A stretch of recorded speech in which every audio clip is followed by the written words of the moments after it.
Hey, what's going on, y'all? Look at that view behind me. Creek. It's beautiful. Beautiful, beautiful. Can't get enough of hikes, can't get enough of sunsets. I'm working on sunrises, but yeah.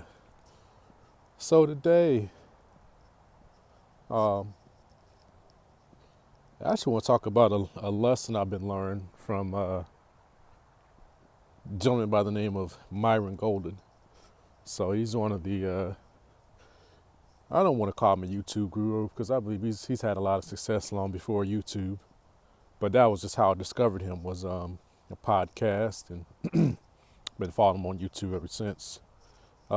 Actually, I have one of his books too, The Trash Man, The Cash Man. So, pretty good book. Granted, it might be a little dated, but I always say principles are the same. Maybe the application of the principles might change over time, but principles are the same. And just a small example of that I always say is if you look at a bunch of athletes, well, principle is they definitely work out on a regular basis to stay in shape, right? But the application of that principle might look different. Maybe one might do running, jogging, the other one might lift weights, one might just do all body calisthenics type of exercises, even if they're playing the same sport. But the principle is that they work out regularly, frequently in order to do what they do. But the application of that principle is going to look different. And so, principles in his book, I believe, are timeless. Uh, I guess you could say the big thing I gathered was how quickly you can earn a lot of money when you're using the right strategies, and also buying assets. So that you're not always having to work for that money, and that doesn't really matter how much money you make. So whether that be, let's say in today's economy, 100,000 a year, 100,000 a month, or $100,000 a week, or $100,000 a day, doesn't really matter. At some point, you need some assets that are generating income for you, or else, unless you just got a couple 100 million sitting around in cash, you're going to blow through that. And we've also seen athletes blow through 100, 200 million as well. So just because you got that does not mean you're immune to wasteful spending or undisciplined spending and going broke. So one of the things I've been learning from Myron Golden is the four levels of value when it comes to earning income, And I've never heard this before outside of him, so I want to say it's a very unique lesson that he's been teaching.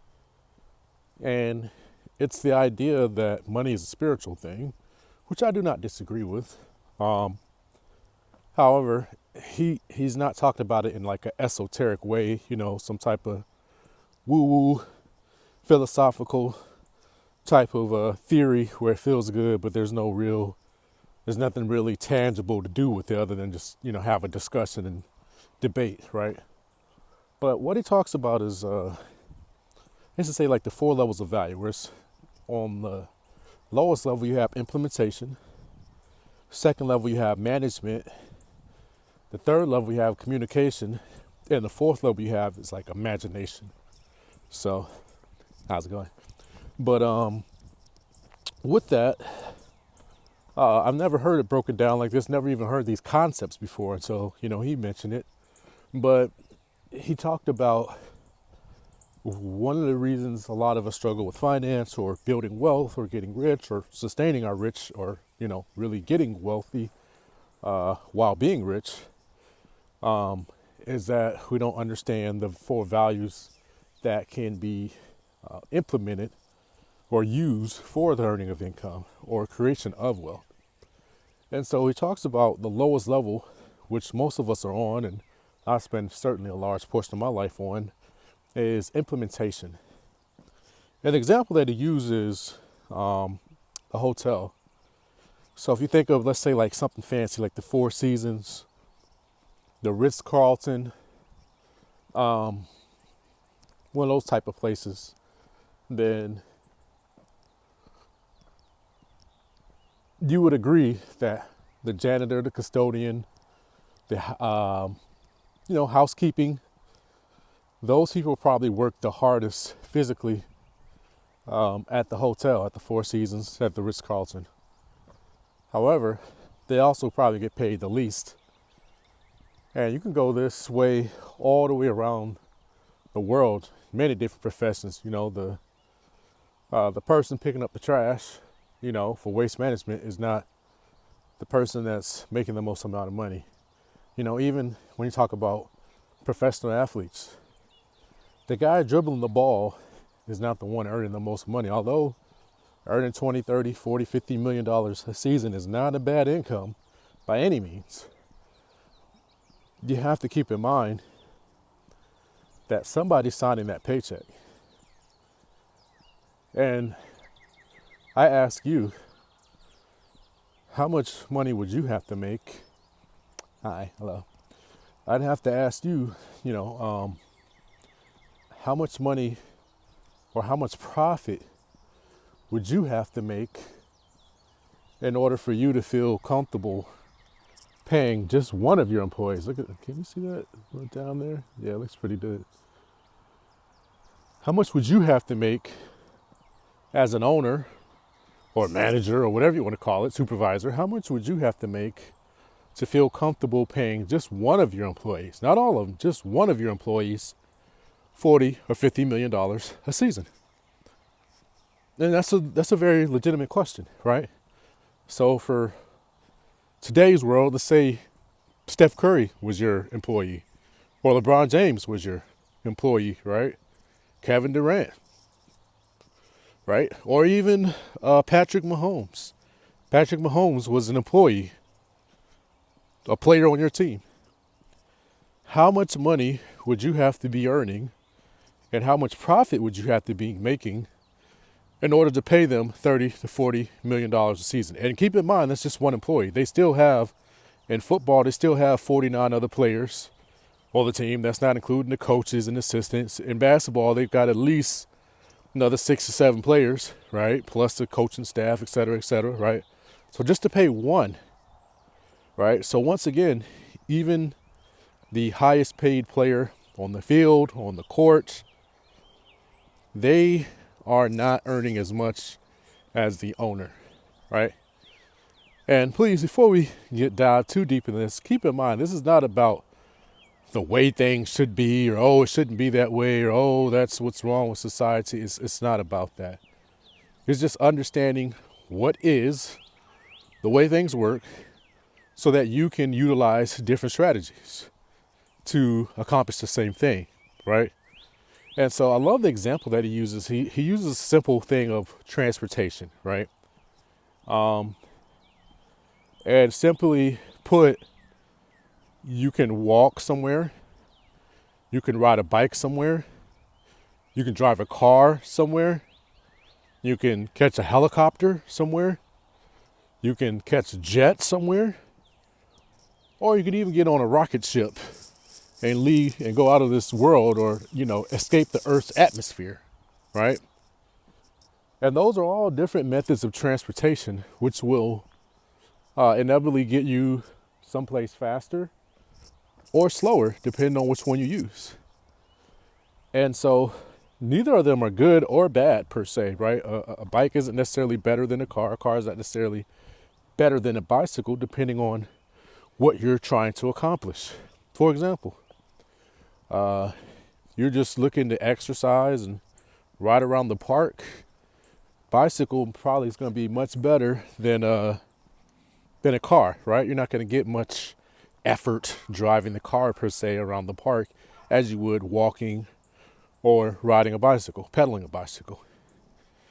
Well, the same breath, if your goal is to get from, let's say, New York City to San Diego, California, as quickly as possible, well then probably a jet will probably be the most efficient vehicle for you to accomplish that, to get to that destination as quickly as possible. Maybe a rocket ship might work if you could get it to, I don't know, leave the ground and, I don't know, head westerly, without escaping Earth's atmosphere, or if it could go up and leave the Earth's atmosphere and, immediately do a U-turn and come right back down to California. If you could get it to do all that, that might be quicker than a jet too. I don't know. I'm not sure that that's been done or attempted for obvious reasons. But again, the point I'm making is if you're trying to get from New York to California quickly as possible, that would be the vehicle. The jet would be the most sensible. Maybe behind that, maybe a helicopter, but you'd have to refuel several times, right? And then probably a car afterwards, or a train, right? But again, the car, you're gonna have to stop for gas. It's gonna take a lot more energy. You're probably gonna have to stop and sleep overnight, or unless you got two people, kind of alternating, sleeping in the passenger seat and the back seat, and you just drive nonstop. One drives, then y'all switch out, every 8 hours, every 12 hours, whatever it is, right? Or one of you drive for 24 hours straight, then the other sleeps and drives for 24 hours straight, or whatever it is, right? But I think you would agree and understand that that wouldn't be as efficient as, using the jet. And so these, as you could say, levels of value is, the same as that, in a sense of it's not about it being right or wrong, but it's just understanding that depending on what you're trying to accomplish, there's better vehicles. There are certain vehicles that are better than others. And in this case, in the level of finance, is understanding that there's implementation, there's management, there's communication, there's imagination. And understanding that what you're trying to accomplish, i.e., the amount of money you're trying to make and the time period that you're trying to make it in, is going to determine which one you use. And so implementation, of course, is always what we're familiar with. That's what we're taught in school. That's what our parents taught us, unless you were, come from a business type of family. You're taught to work. And I'm going to even include self-employed to an extent here, because a lot of self-employed people feel like they're in business, but they're really not, because the business does not work if they don't work. And that's not truly a business. A true business can be sold, can be bought and sold. So true business means it works with or without you, right? And preferably without you, right? But the business has to operate. It has to have systems in place so that no one person makes or breaks the business. And the best example I could use of that is like sports, right? Michael Jordan came and went. Kobe Bryant came and went. LeBron will come and go. Steph Curry came and went. And before them, there was Hakeem Olajuwon, right? It was Magic Johnson. It was Larry Bird. And before them, there was Bill Bradley was another one, right? But yet and still, the NBA remains, and they become more and more profitable each year, even though all these greats have come and gone. And are no longer playing, right? But the league goes on. They're getting more money as players. And the organization as a whole, the NBA as a business, is making more and more money, right? So that's a true example of a business. Regardless of who the employees are, the business still makes money because of the system. Now, obviously, you need good employees. It's not going to go down that rabbit hole. But it remains that it's not because of one person. And so therefore, if you're self-employed and you're the person doing the hair, you're the person doing the nails, you're the person doing the taxes, you're the person cutting hair, right? You're the person selling the home, selling the insurance, et cetera, you are still on that job, per se, pathway. But again, you can earn more income that way when you're in control. So not knocking it, but just understanding that, hey, that's different from business. So implementation on the lowest level, that's where we think of ourselves as on a treadmill, right? And I say on the self-employed, on the implementation, that's where you actually do the work, right? And that kind of tops out at like $80,000 a year in income. So $0 to $80,000 a year is about what you're going to earn if you're on the implementation side of the equation, right? And then the next level is management, right? So maybe you're not necessarily doing the work, but now you're the manager managing the people that do the work. And in management, you can get anywhere from $80,000 to $200,000 a year, I would say. Because, well, and I would say management, it actually starts as low as $40,000, but it goes up to about $250,000 a year, where you're actually managing people and getting them to accomplish the goals. And through delegation, you are, holding them accountable, and you're ultimately taking the responsibility, but you're holding them accountable for doing the work that you assign. And so that's the second level, which tops out about $250K. But what gets really interesting, and I never thought about, was the next level is what's called communication. And I've been on two sides of this. I would say, I don't know that I've really done management per se, maybe, but not necessarily had the title as manager. But I would say I have definitely been on implementation side for many years, but I've also been on the communication side. And so the communication side, the scale goes from roughly about $100,000 a year in annual income, all the way up to about 100 million, couple hundred million, right? 200-300 million. And so what he talks about when he says is communication is using our mouth to communicate. And so the best example I can think of that is like podcasts, right?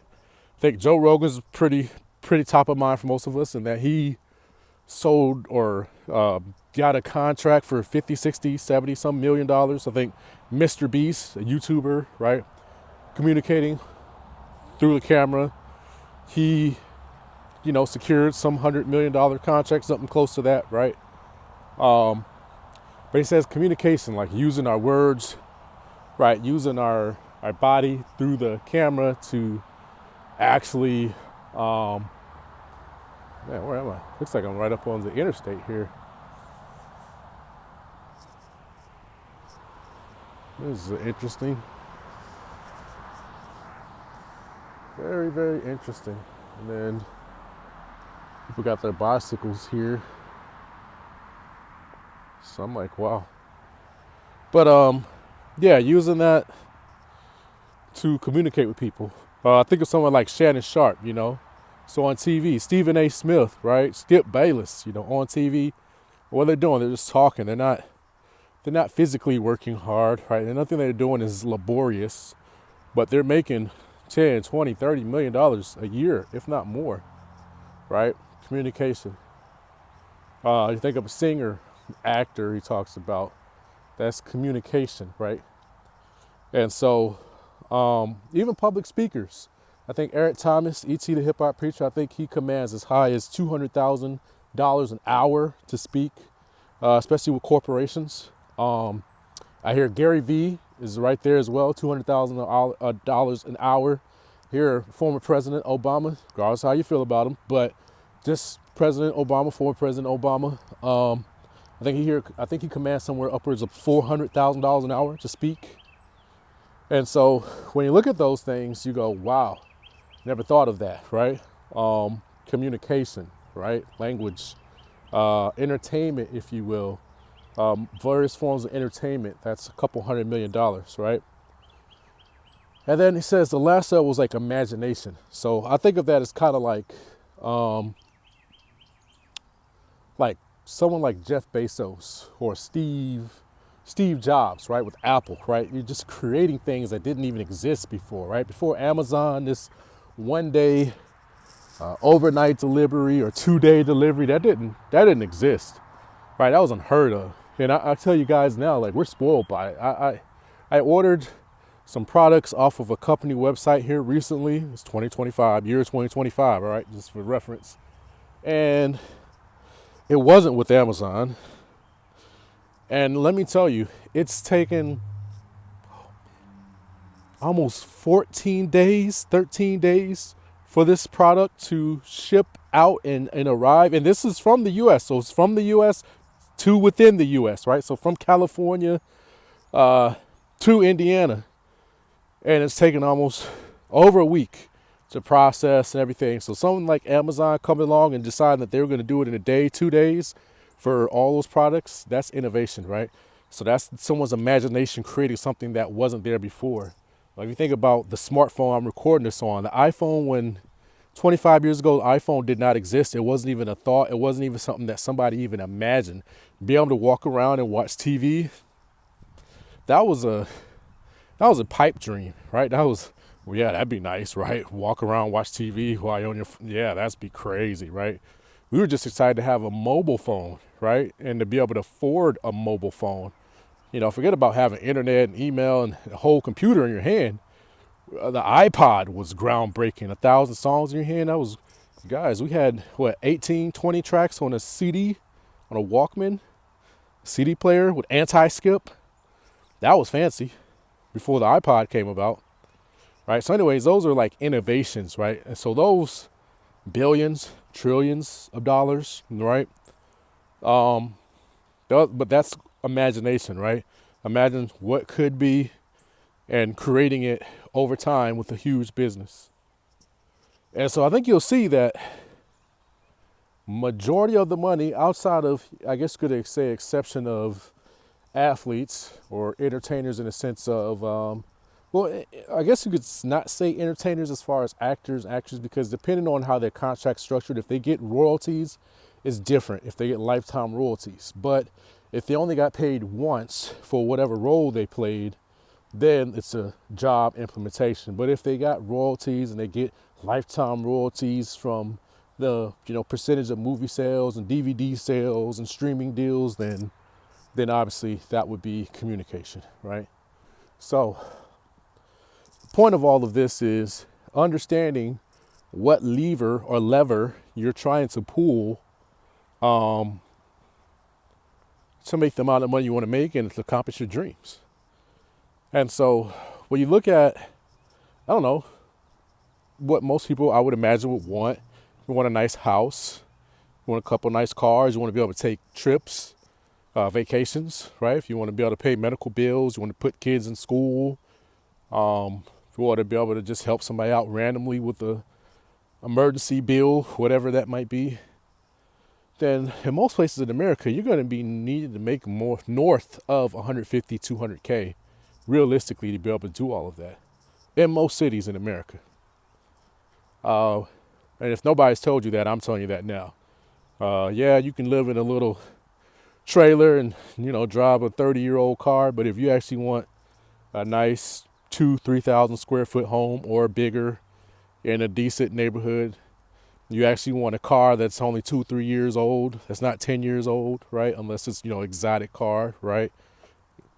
But you want those things. You actually want to take a trip and you want to stay something better than the Ramada Inn or Days Inn. You actually want to stay at a nice hotel with a suite with actual bedroom in your hotel room and a separate lounge area, living room area, maybe even a kitchen in there, right? You actually want to do the excursion, rent a nice vehicle, right? Pay somebody to show you the sights and take the tours, or go out to dinner while you're on vacation and actually take vacation for more than a week. Maybe take, 15 days, maybe take a month. You want to do all those things, you mean making north of 200K a year, realistically.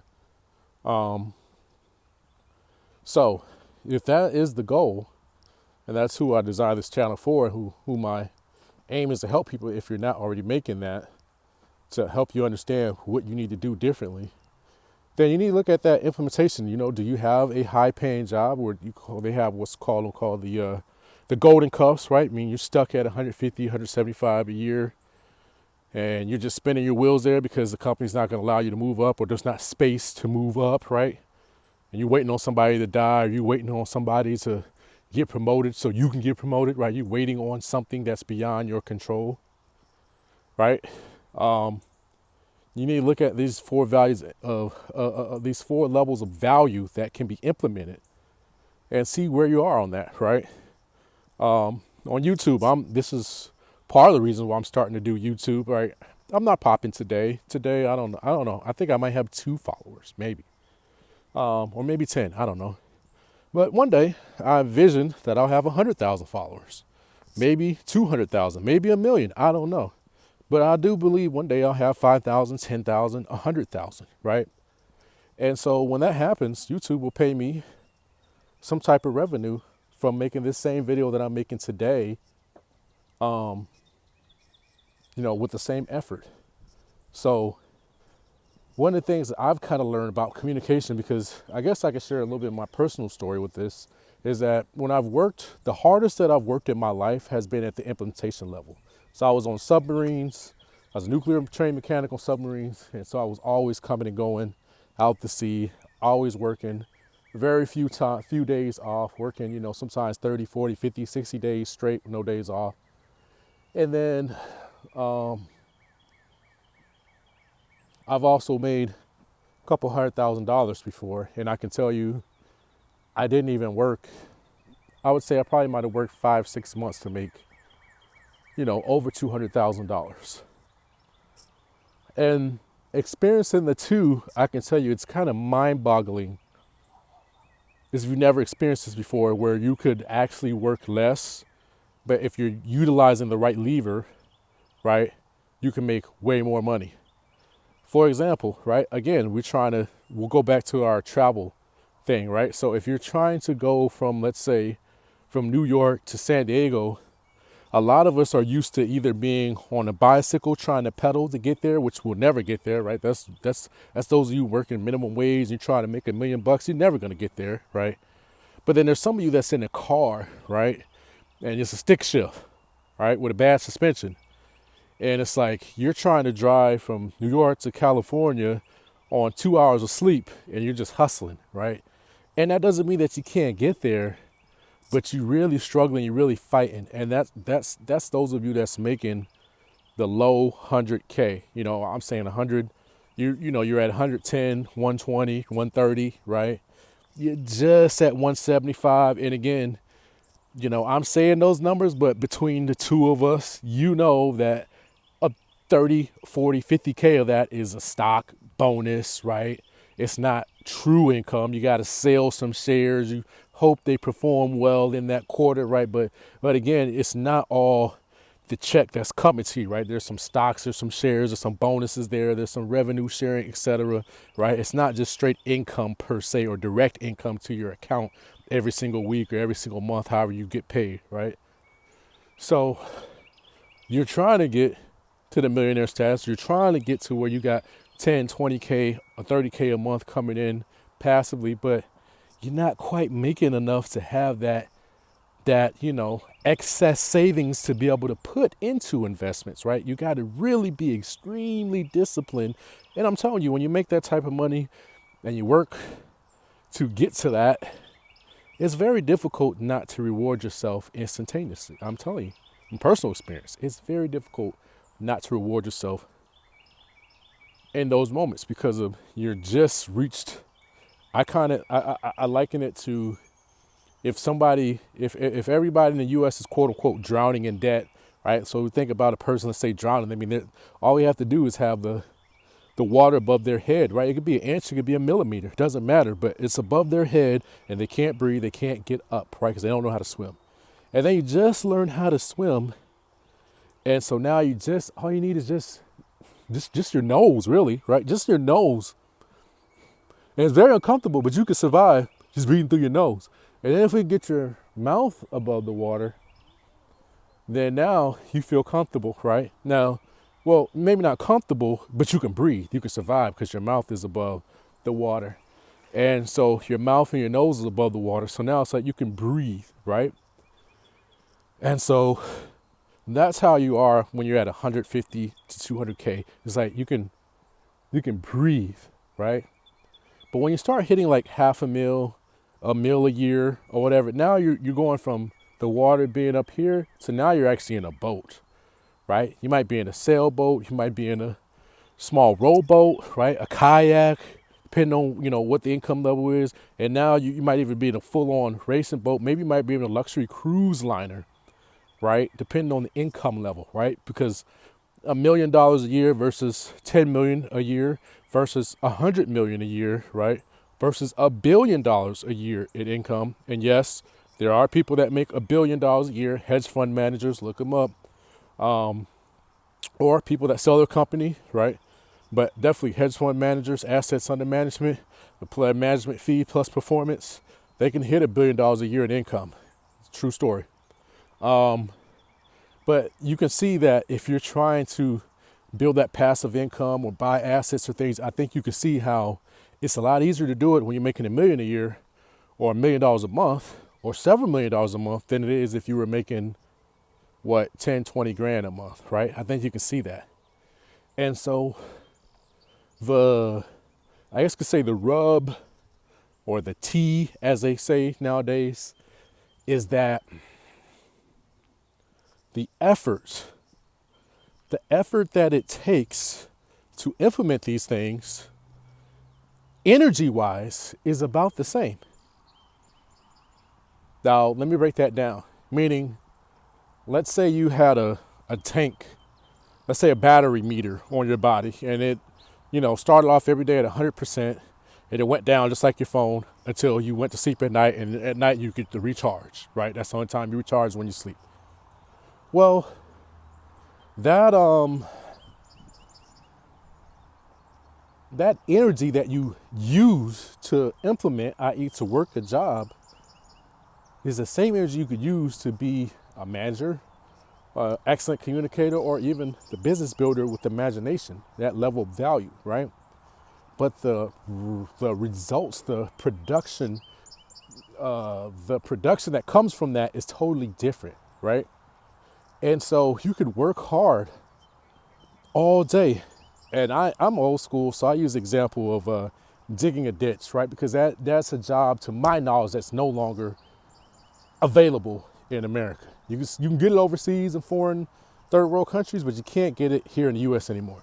So with my father back in the 1940s and 50s here in America, in Florida, you could get a job digging ditches with the shovel all day long. That's right, a literal shovel.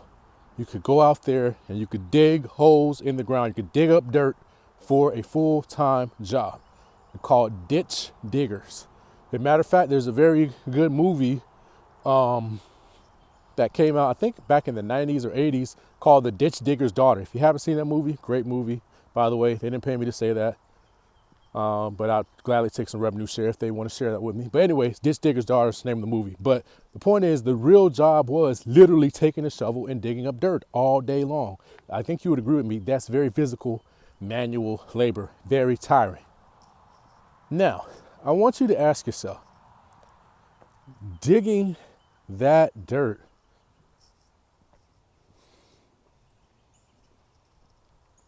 can one man with a shovel digging the dirt, can he outdig one man with a bulldozer digging dirt if given the same 24-hour period?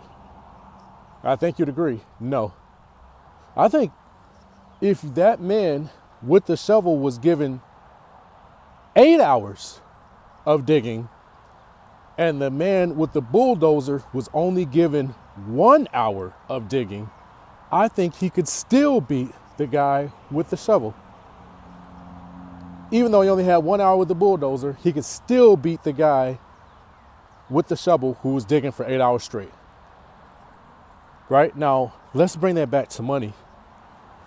With your job, you could work 8 hours, 10 hours, 12 hours straight and not make as much as a guy utilizing leverage or utilizing a different skill set that could out-earn you by 10x, 20x, 100x, right?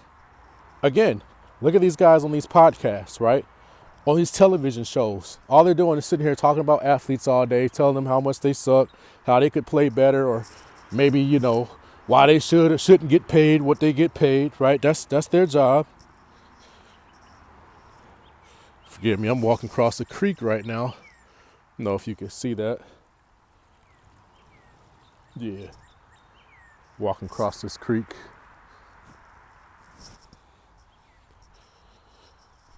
Don't ask me why I'm walking out here and hiking in white shoes. It was just a spare of the moment thing. And now I'm here and yeah, don't ask me. But anyways, yeah. You could go out there with the shovel, dig holes, dig ditches, etc. But some man with the bulldozer can outperform you and earn more than you in 1 hour's work than you could working 8 hours digging that hole with the shovel. And so financially, we do the same thing, right? A lot of us have that shovel, that job, and that's not knocking anyone's job. Be grateful for a job, grateful that you have a way to earn income. But it's just understanding that if you're trying to become a multi-millionaire or you're trying to earn, hundreds of thousands of dollars, and you want to be able to, I guess you could say, live a luxury lifestyle that's beyond regular within a 5 or 10 year period, 5 or 10 year period, you're trying to go from, let's say, quote unquote, zero to millions of dollars, you're going to need a different strategy. And you're going to need to implement at least the communication level of value or above. And so that to me was something that was very eye-opening, that no matter how hard you work, no matter how many degrees you get, you're going to top off around $200,000-$300,000 a year unless you got some God-given gift like an athlete, right? But you would already know that. You wouldn't be watching this video. But aside from them, the rest of us, you're going to make about $200,000-$300,000 a year max with your degree, and then you're going to cap out. Or you're only going to, maybe you might be able to get more, but then you're one firing away from never earning that ever again, right? Because one company might pay you that, but as soon as the economy shifts or there's a new person in board, they let you go, and now you can't earn that much anymore. I can tell you, I've met doctors who earn $200,000-$300,000 a year. All of a sudden they were let go, or there was a disagreement, and they thought they could just go somewhere else and get that same income. Right? So understand those levels of value and what you can implement, via communication. Now, again, let's go back to YouTube, right? YouTube, you guys already know, people on here earn upwards of $100,000 a month just by making videos, or 20, 30 grand a month, whatever it is, right? Just from doing the same thing I'm doing right now. Again, I'm not monetized yet. I don't have enough followers, but there are people, and those channels that are already making income doing the same thing that I'm doing right now, right? But how much energy does it take to make this video? Not that much energy, not compared to working a job 8 hours a day, right? So again, the other part of that I can tell you from personal experience is quote unquote leverage, right? So let me give you an example, because YouTube is a great example. Today I have, let's say, 0 followers, and it takes me an hour to record this video. I don't do any editing, post it up, right? Now, obviously, as I get better, maybe get more experience or get more followers, might, have an editor, might pay someone. But let's just say, for all intents and purposes, let's say I pay a great photographer or videographer, whatever you want to call them, to edit and post my videos, and I pay that person $100,000 a year, right? Excuse me. But I make the same 1 hour video that I've been making, but I do this every day or every week for 4 or 5 years, grow my following organically, et cetera, et cetera. Maybe a video goes viral, more people jump on board, et cetera, et cetera. You guys know how it goes, right? All of a sudden, 5 years from now, I've got 100,000 followers. Now I'm making 20, 30 grand a month or 40 grand a month, whatever it is, from posting the same video like I am today. But now the leverage is I've got more people following. I've got a broader reach. I've got a larger audience that people want to tap into, right? But I'm not working any harder. You guys get that? Did you catch that? I'm not working any harder. Now let's take it to 1 million people. Let's take it to 10 million followers, 50 million followers. Again, I'm not working any harder to make the video. It just has a broader reach because more people know about me and want to hear about me over time, right? And then what type of income would I earn from that?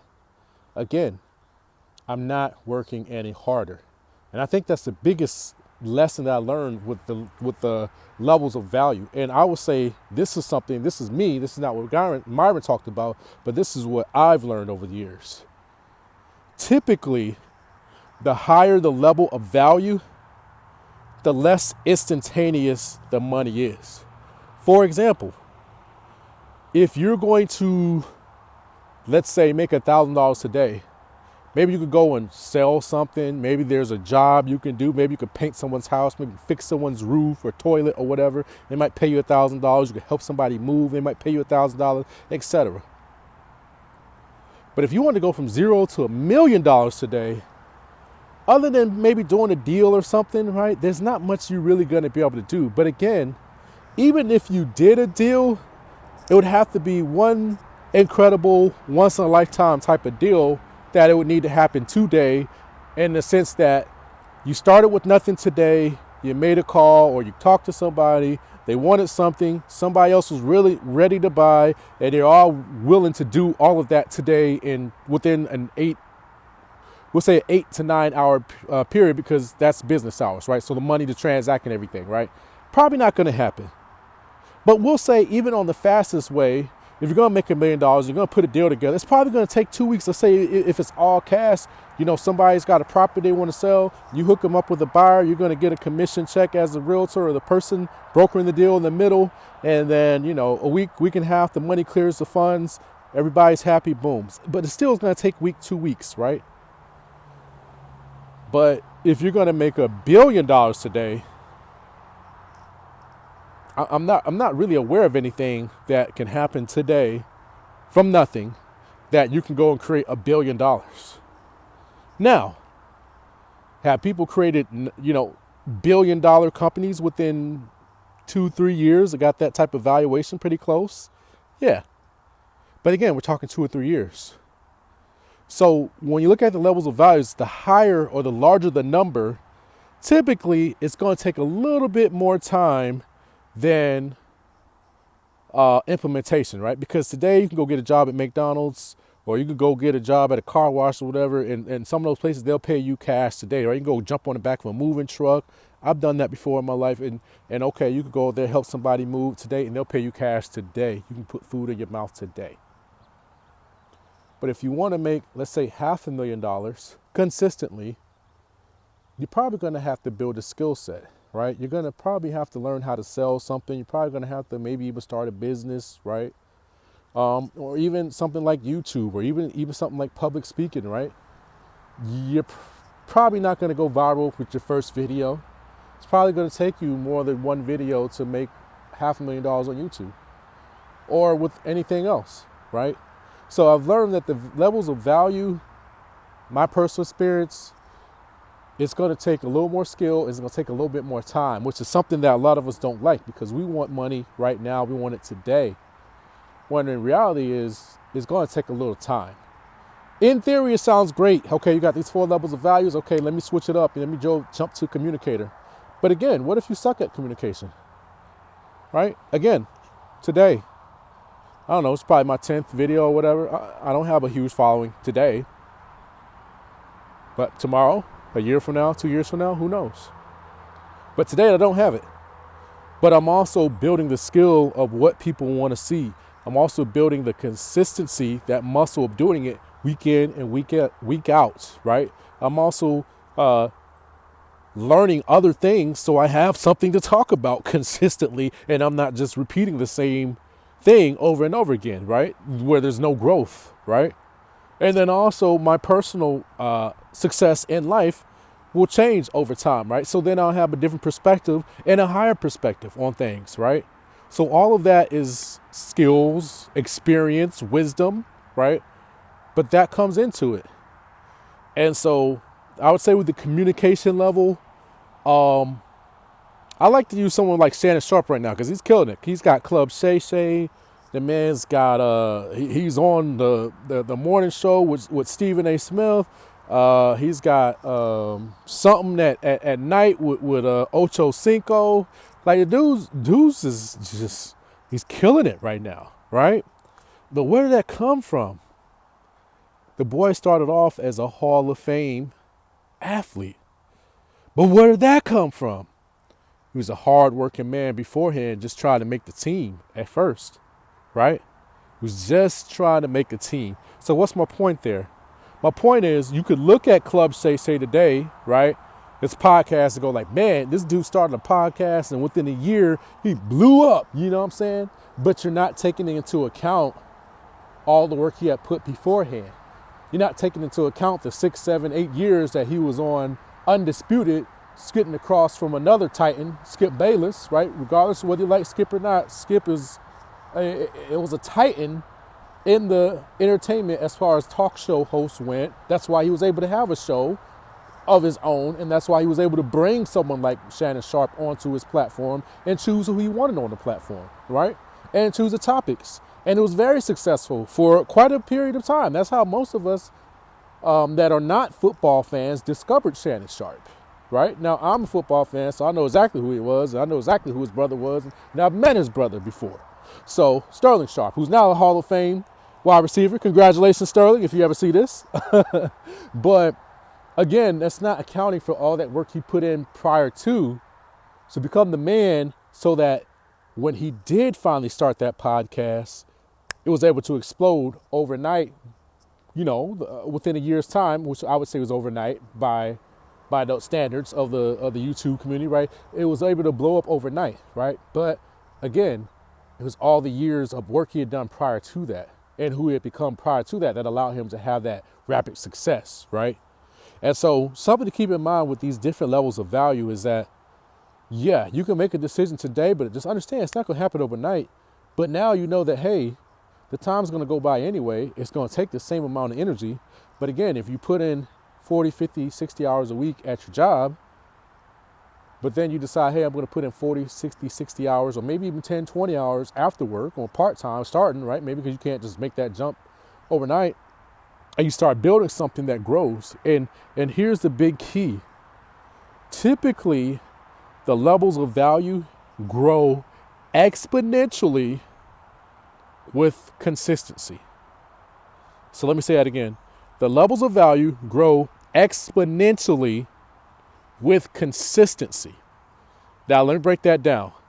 The finance or the income that you earn grows exponentially, right? Not in increments, not incrementally, exponentially, right? There's a quantum leap that happens, right?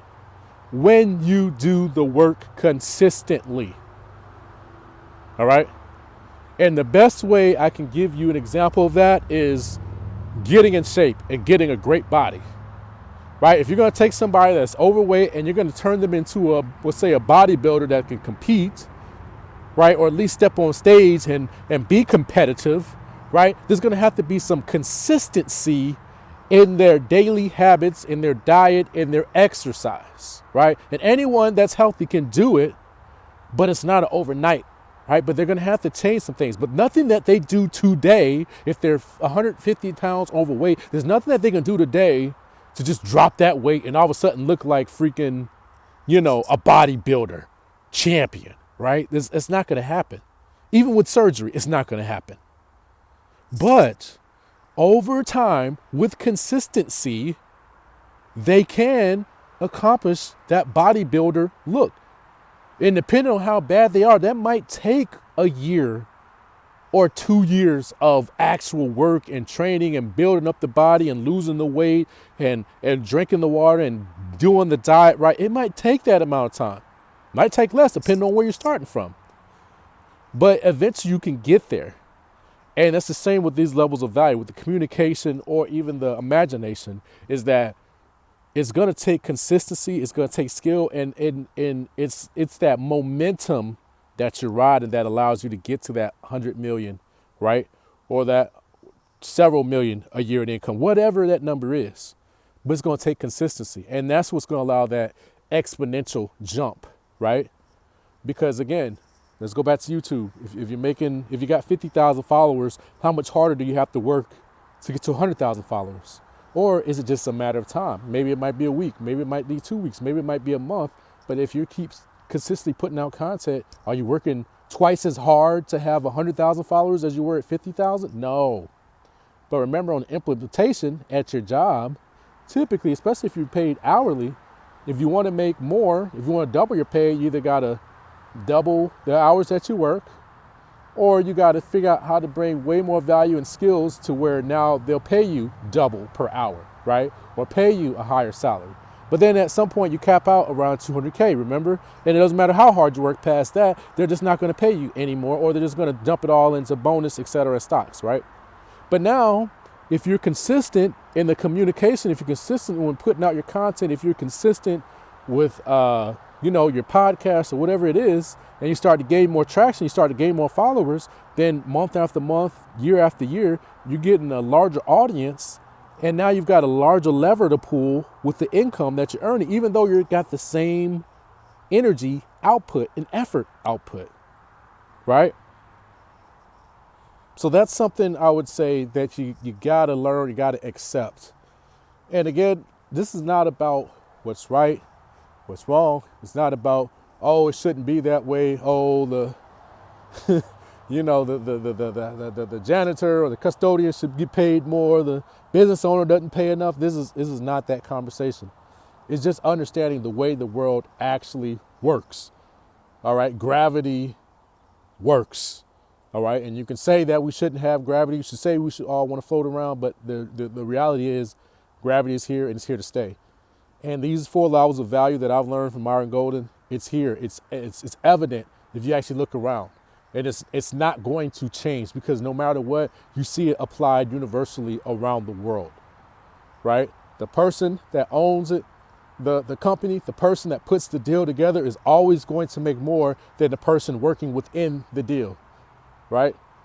The developer that buys the land, that gets the permits, that hires the architects and has the blueprints put together, and hires a general contractor and puts all the builders together, that man or woman is going to make more money than the person in there nailing the plyboards together, than the person up there in the hot sun putting the roofing on. The developer is always going to make more money. Doesn't matter what the athletes do. No matter how hard they play, no matter how many records they set, no matter how great Jordan is or was, whatever you want to call it, the owners is always going to make more. That's the way it is. But the great thing is, outside of a few, exceptions, right? None of us are just going to decide to be great athletes all of a sudden, right? If you don't have that gift. But that doesn't mean you can't be an excellent communicator. And YouTube's made it very easy, and the internet has made it very easy to level the playing field with changing these things, right? And so now we can become those things, a better communicator. We can become imaginator over time, right? And it's just a matter of being consistent and allowing that exponential growth to happen over time. And as that happens over time, I think you friends, you realize that